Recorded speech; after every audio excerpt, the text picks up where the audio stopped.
ወንድም ማለት እንደዚህ ነው እንጂ አንበሳ የሃኒ ወንድም አንበሳው ማለት ነው። በቃ ነቃ ማለት ነው። ትንሽ አንዳንድ ጀግና ሰው አሽቱኝ ነው እንጂ አጉርሱኝ አይልም ማለት ነው። እና ነቃባት። እስኪ ፊትሽን ጥረጊው እያለን ነበር። ሰላም ሰላም! ውድና የተከበራችሁ የሐረግ ድራማ ተከታታዮች ቤተሰቦች ሰላም፣ ጤና፣ ስኬት የተትረፈረፈ ያርግላችሁ ምኞቴ ነው። እንዴት ናችሁልኝ? ሁሉ ሰላም ነው ወይ?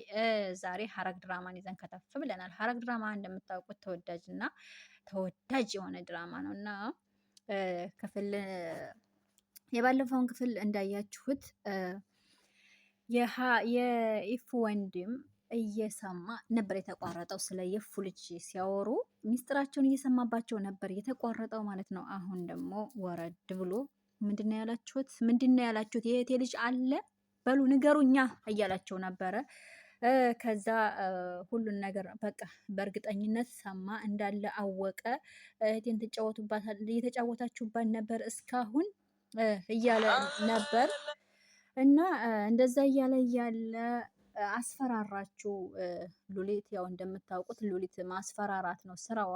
ሉሊት አስፈራራችሁ እንግዲህ ዝም በል ካለበለዛ ምን ብሎ ስልኩን ሊደውል ስል ወንድሙ ያኔ አንተ አትሄድም ምናምን አለው። ያኛው ደግሞ ሊደውል ሲል ማለት የኤፍ ወንድም ስልክ ሊደውል ሲል እንዴት እንደው የት እንደው አላውቅም፣ ነቀጠው። የሃኒ ወንድም ማለት ነው። ከዛ ነቀጠውና ስልኩን ሶፋ ላይ ጣለው። ከዛ ሊወጣ ሲል አጋደው የኤፍ ወንድም ማለት ነው። ከዛ ወግድልኝ ብሎ ጥሎት ሄደ። ያው እንግዲህ ልጅም ስለሆነ ማይችላቸው ነገር ነው። ከዛ ላይም ደግሞ የጤ ነገር አለ። በዚህ ነገር አፉን ልታዘጋው ይመስለኛል ሉሊት። ቢሆንም ግን መናገሩ አይቀርም መቼም ቢሆን እና እሱም ወጥተው ሄዴ። ወደ ኤፉ ስንመጣ ኤፉ እንግዲህ ተመልሰውልናል። የባለፈው ክፍል ላይ አልነበሩም፣ የአሁኑ ክፍል ላይ አሉ፣ መተውልናል። ያው እንግዲህ የኤፉና ኧረ እንደው ከባድ ነው የነዚህ ፍቅራቸው። ያፌት እንግዲህ ያው ተመልሷል፣ እያተረማመሳቸው ነው። ያፌት እንዳገታት ነው፣ እሷ ደግሞ እንደ መሆን የለበትም እያለች ነበረ። ሉሊት እንግዲህ ወንድሟ ቢሰማ ወደ 7ኛው ሰማይ ነው የሚልክክ እያለችው ነበረ። የኤፉ ወንድም ደግሞ በቃ ፍርሃትም ላይም ነው። ብቻ የሚናገር እኔ እንጃ፣ ይናገር አይናገር ወደፊት የምናየው ይሆናል። እንግዲህ ኤፉ ከተኛችበት ስትነቃ አታወሪኝም እንዴ? ምንድን ነው እንደዚህ መተኛት ምናምን እያለን ነበር ያፌት። እኔ ይሄን አላምንም፣ አንተ ሞተሃል ወይ አንተ ወይኔ በህልማችን መሆን አለበት እያለች ነበረ። ኧረ እባክሽ ምናምን እያለ ሙድ እየያዘባን ነበረ። እመኚ አለሁ እያላት ነበር። እሷ ግን በጭራሽ እያለችው ነበር የምትገኘው። ከዛ ሙድ ሲይዝባት አሀ አለችና አንተ ነህ ማለት ነው ልጄን የገደልከው ስትለው በጣም ደነገጠ። ማለት ልጃችሁ ሞቷል ማለት ነው? ማነው እንደዚህ ያደርገው እያላት ነበረ። አታስመስል አንተ ነህ የገደልከው እያለችውም ነበረ። እንግዲህ ያው እሱ አልገደለውም፣ ዝሮ ደንግጧል ማለት ነው። ልጁን ይፈልገው ነበር። ለምን ደነገጠ? እኔ እንጃ። ይሄም ጥያቄ ነው ለእኔ ማለት ነው። ከዛ ባልሽ ይሄን ሁሉ ጊዜ ይዞኝ ነበረ እያልኩሽ አይደለም እንዴ አላት። አላምንህም አንተ ነህ ያደረግከው ብላ ተከተለችው ከኋላ። መደብደብ ያዘ። አሳመምሽኝ አላት። ያው የእሷ ብት ምንም አልመሰለውም፣ እየሳቀባት ነበረ። ያው ከዛ ገፈጥርና ወደ አልጋው ላይ ወረወራትና ጣላት። ባክሽ አርፈሽ ቁጭ በይ እንደያዝኩሽ ትረሻለሽ ማለት ነው አይደል አላት። እሷ ደግሞ እጠላሃለሁ አለችው። ኤፉ እጠላሃለሁ እያለችው ነበረ። እሷ ምንም ብትለው ምንም አይሰማም፣ ምክንያቱም ያፌት ነዋ ሰውየው። ከዛ እውነት እንደሆነ በቃ በምን ላረጋግጥልሽ ማነው ስሙ ለባሏ ልደሙልሽ እያላን ነበረ። ያው ስልኩን አንስቶ ደውዬ ሁሉንም ትሰሚያለሽ እያላት ነበር። አላምንህም እያለች ነው እሷ። ያው ገና ማመን አለማመን ላይ ናት። እኔ እኮ እንዲህ እንዲሆን አልፈለግኩም ነበር፣ ግን ምን ላርግ ጨዋታውን ተሸነፈ እያላት ነው። እንግዲህ ስልኩን አንስቶ ያው እየነካካ ነው። ይደውላል አይደውልም እናየዋለን። ስልኩን ይዞ በነገራችን ላይ ከባለሽ ጋር አታወሩም እንዴ? እንዴት ሞተ ይልሻል እያላት ነው ወይስ ከዛ መቼ የምወጣ አልመሰለውም ነበረ አላት። እሷ ደግሞ እና ማን ሞቶ የተቀበረው አለች። ቆይ እንዴት ነው የተረፍከው አለችው። እሱን ያን ካንቱ ባልሽን ጠይቂው እያላት ነው። እኔ ግን አሁን የጀመርኩትን እጨርሰዋለሁ አላት። ምን ልታረግ ነው አለችው። ምንም ማደርግ ይመስልሻል? የሁልጊዜ ምኞቴ የማሳካበት ቀን ደርሷል ይላታል። አንተ ሰው አይደለህም ከንቱ ጭራቅ ነህ አለችው። አዎ ነኝ አላት። ትሰሚኛለሽ? አርፈሽ ቁጭ በይ፣ ካልሆነ ግን አጋጭሻለሁ እያለ እየዛተባት ነው። አይደለም እንደ በፊቱ ላዝንልሽ፣ ምንም ትግስቱ የለኝም አይንሽን እንኳ ለማየት እያላት ነው። እንግዲህ ምንም አላዝንልሽም አርፈሽ ቁጭ በይ እያለ እያስፈራራት ነው የሚገኘው። እሷ ደግሞ ሲጀመር እየኖርኩ አይደለም አሁኑ አድርገው አድርገው ማለች። ያው እንግዲህ ኮፍተር ባለ ቃላት ናታን እንግዲህ በጭንቀት የተንጎራደደ ይገኛል። ወይኔ ጨረቃዬ ምን አርጓት ይሆን እያለ ነው። አቤልም እንግዲህ ናታን ተረጋጋ፣ እሱ ካልደወለልን ምንም ማድረግ አንችልም፣ ጠብቁ ብሎ የለ ተረጋጋ እያለው ነው።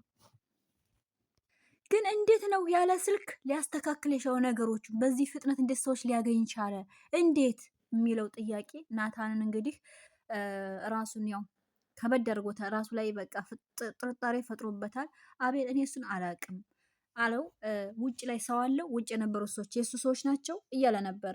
አይ እንደዛ አይመስለኝም፣ ያው የአፌት ትንሽ ስለሚፈራ በስሙ በዛ ምክንያት ሊሆን ይችላል እያለ ነበር አቤል። እንግዲህ ያው አቤል ደንገጥ ብሏል እና የሚያሳዝነው ነገር ለኤፉ እሞትላታለሁም ብሎ ወስኗል ማለት ነው። ወይኔ ወይ አንድ ሰው መሞት አለበት እያለ ነው የሚገኘው።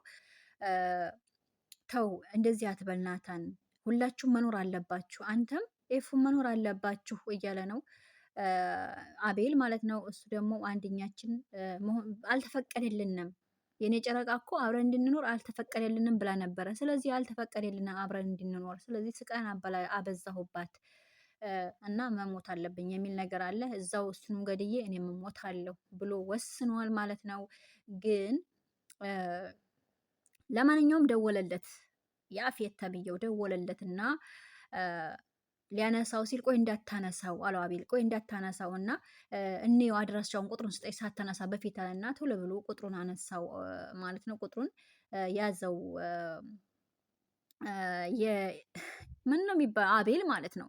አቤል ቁጥሩን ያዘው። ከዛ ስልኩን አነሳው። ምን ነው ስልክን ቶሎ አታነሳም? ሚስቱ የጠፋችበት ሰው እንዴት ስልኩን ቶሎ አያነሳም ምናምን አለው እና ከዛ አቤል ልብሴን ለባበሽ ሊሄድ ሲለው አቤል አብሬህ ልምጣ ሲለው አርፈት ተቀመጥ አለና ያበስፋለውን ያሳለፈውን አስታወሰ። ጓደኛው አብረን እንሄድ ብሎ ከዛ የወጋውን ሁሉ አስታወሰ። ከዛ አስታውሶ አልፈልግም ሲለው አቤል ሁሉም ሰው እኮ አንድ አይደለም ሲለው ለእኔ እኮ አንድ ነው፣ ሁሉም ሰው አንድ ነው ለእኔ ብሎ በመናገር እንግዲህ አስከፋው። እሱም አንገቱን ደፋ ማለት ነው። እንግዲህ ምን ማድረግ ይችላል? ሌላኛው እንግዲህ ሉሊት ናት። ሉሊት ቤት ገብቶ እግሯ ነባብራ ጥፍር ቀለም ግንባሯ ላይ እጇ ላይ እየቀባይ ትገኛለይ። እግሮቿን ጥፍር ቀለም እየቀባይ ትገኛለይ ማለት ነው። ሰው ቤት ቁጭ ብላ። በነገራችን ላይ እግሮችሽ ያምራሉ ሉሊትዬ ከሰማሽ ምናልባት እግሮችሽ ያምራሉ እና እግሯን ጥፍር ቀለም እየቀባሽ ትገኛለሽ ማለት ነው። ከሰው ሶፋ ላይ ጉብ ብላ ሆ እብድና ዘመና የልቡን ይናገራል ይባላል። ግን እሷ ያው እብድ አይደለችም፣ ተንኮለኛ ስለሆነች ተንኮሏ ነው እንጂ ማለት ነው። ከዛ እንግዲህ ሰው ሶፋ ላይ ቁጭ ብላ ባለችበት ሰዓት እንትና ትመጣለች፣ ገኒ ትመጣለች። ገኒ ትመጣ አንቺ ምን እያረግሽ ነው እዚህ ቤት ምናምን፣ እሷ እንዳላስገባቻት ማለት ነው። ትደነግጣለች። ነይ በይ ውጪ ውጪ ትላታለች። ግን አልወጣም ነው የምትለው ሉሊት። አልወጣም በቃ እንዴት ምናምን ምናምን ትላለች። ከዛ ገኒ ውጪ አንቺ ብቲ እያለቻት ነበረ። እንዴት እኔ ነብዷን ውጭ ትይኛለሽ አለቻት ሉሊት ማለት ነው። ገኒ ደግሞ አንቺማ ምን ታብዣለሽ፣ እኔ ልቃጠልልሽ፣ እኔ ልበድ እንጂ እያለች ነው። ገኒ ያው ተቃጥላለች፣ ተናዳለች። ሲጀመርም ያደረችው ሆስፒታል ነበረ። ከሆስፒታል ስትመጣ ነው ያገኘቻት። እንግዲህ ቤቷ ቁጭ ብላ ቤቷን እያስተካከለችላት፣ እየተከፈተውን እየገጣጠመችላት ጉድ እኮ ነው። ማንኛውም ፈልገሽው ነው አለቻት። ምኑን ስትላት ገኒ እብደቱን ነዋ፣ እንደዚህ ወፍሬ ስታይኝ የተስማማኝ እንዳይመስልሽ እያለቻት ነበረ። ያው እንግዲህ ይቺ ቀውሷ ማለት ነው። ከዛ ዝም ብላ ለየቻት። ልሞክረው ካልሽ ለትንሽ ጊዜ ሞክሬውን ያልከለክልሽም እያለች ነበረ። እሷም በቃ ሲደክማት ጥላት ወጣች ወደ ላይ ወደ ፎቅ። ከዛ ሉሊት ነይ ውጪ፣ ለናታን ደውዬ ጆሮሽን ይዞ ከሚያስወጣሽ ነይ ውጪ እያለቻት ነበረ። ሉሊትም አልወጣም፣ አይ ተስማምቶኛል፣ እኔ እዚህ አልወጣም እያለች ነው። እንግዲህ በቃ ሲደክማት ወደ ላይ ወጥታለች ገኒም። ከዛ ዳጊ መጥቶ ተሳስተሽ እናቴን ትናገሪያትና አላት። ምን ልታደርገኝ ነው? እኔንም እንደዚህ ልትገለኝ ነው ልትመርዘኝ ነው ስትል ኧረ በእናትሽ ብሎ በቃ አፉን እፍን ያደረገች ይሸማቀቃል። ያምሻል እንደ ሲላት እኔ ያመኝም እብድ ብቻ ነኝ ያለችው ማለት ነው። ከዛ እሱ አውቆ አበድ ማለት ነው አላት። ሂድ ጥፋ እዚህ ሂድ ሂድ ብላ አባረረችው። ያው እንግዲህ ሄደ ማለት ነው። የሀኒ ወንድም አሰበ፣ አሰላሰለ፣ ተጨነቀ። ከዛ መደወል ያለበት ለማን ነው? ለሀኒት ነው። ከዛ ለሀኒት ሊደውል ሲል እሷ ቀድማ ደወለችና አንተ ምናምን ምን አይነት እህት ናት ያለች? ከእህትህ መጥፎ ናት እንደዚህ ምናምን አሳገተች፣ አስደበደበች ምናምን አለችው። አብራችሁ ነበራችሁ ማለት ነው ነይ ምናምን አላት። ተሳሳተች እና ከዛ ያው መጣች። ነይ ብሎ ነይ ነይ ሲላት መጣች። መታ ሲያያት ሌላ ወሬ ታወራለች ማለት ነው። ከዛ አሀ ምን ልትገዙ ነበር ሱቅ ሄዳችሁት አላት። ከዛ ለወንድ አይነገርም አለችው። ከዛ ምንድን ነው መጨረሻ ንገሪ ሲላት ሞዴስ አለችው። ብድግ ብሎ ሂዶ ሲያይ የእህቱ ሞዴስ የገዛችው አላለቀባትም። ስለዚህ ሞዴስ ልገዛ አልሄደችም እህቱ ማለት ነው። ከዛ ተመልሶ መጣና ራሱን እየወለወለ እህቴ ምንም ሞዴል ለመግዛት አልሄደችም፣ ምክንያቱም የገዛችው ከይቀደም አለ አላት ማለት ነው። ከዛ እሷ ስትቀባጣጥር በምን እንደበደቡሽ ሲላት በቦስክ ነዋ አለችው። በቦስክ ስንት የደበደቡ ሲላት እኔ እንጃ አለች። እንዴ አንቺ ልጅሽ ትደበደብሽው አላትና ከዛ መጨረሻ ላይ አይኖችሽ ቀላ ያሉትን አይኖችሽ ላይ ያሉትን የቀሉትን በእጆችሽ ጥረጊያቸው አላት። ከዛ ምን አባቴ ይሻለኛል? እንዴት ሊሆን ነው? ምን ሊሆን ነው? እንደዚህ ነው ወደዛ ነው የምን የሳር ቀባጠረችና በውስጧ ፈጣሪ እርዳኝ። ለካ ሌባም እናንተ ፈጣሪ እርዳኝ ነው የሚለው። ከዛ ፊቶቿን ለማዳበስ እጆቿን እያሻሸች ነበረ። ያው እንግዲህ እሱም አብሹ ጥረጊው እያለን ነበር። ወደ ኤፉና ያፌት ስንመጣ እንግዲህ ያፌት ደውሎ ያለበትን ነግሮታል። መጥቷል። ናታን መጥቷል። ናቲ መጥቶ እንዳትገባ እባክህ የኔ ናታን እንዳትገባ እያለችው ነበር ኤፍራታ ማለት ነው። እሱ ግን ወስኖ ስለመጣ መግባቱን አልተውም፣ ገባ ማለት ነው። ግን ሲገባ ፀጉሯን ይዞ አንቆ ወደፊት ለፊቱ አስቆሞለት ነበረ ያፌት ሰይጣኑ ማለት ነው። እና እንግዲህ ቀጣይ ምን ይሆናል የሚለው እናያለን። ያፌት ያሰበውን ያቀደውን ያሳካል ወይስ ናታን ሚስቱን ይዞ ይሄዳል የሚለው ነገር ቀጣይ ዙር የምናየው ይሆናል። ሀባይቢ የኔ ምርጦች የኔ ውዶችዬ ላይክ ሰብስክራይብ ማድረጋችሁን አትዘንጉ። ሸር አድርጉልኝ ስወዳችሁ እንዳይበዛባችሁ ወጠር ላርግላችሁ ብዬ ነው። ይህን ይመስላል። ቀጣይ ደግሞ ይዘን እንመጣለን ማለት ነው የኔ ውዶች። አቤል ግን ሳልነግራችሁ ቀረሁ። አቤል ለገኒ ነግሯታል ማለት ነው። ለገኒ ሁሉን ነገር ነገራት። አቤል መጥቶ ያው ደንግጣለች። እንግዲህ ገኒ እንደደነገጠች ነው የሚታየው። ግን ቀጣዩን ዙር አብረን የምናየው ይሆናል። ወዳችኋለሁ፣ አከብራችኋለሁኝ። ቸር ቆዩልኝ። እስከምንገናኝ ቻው ቻው።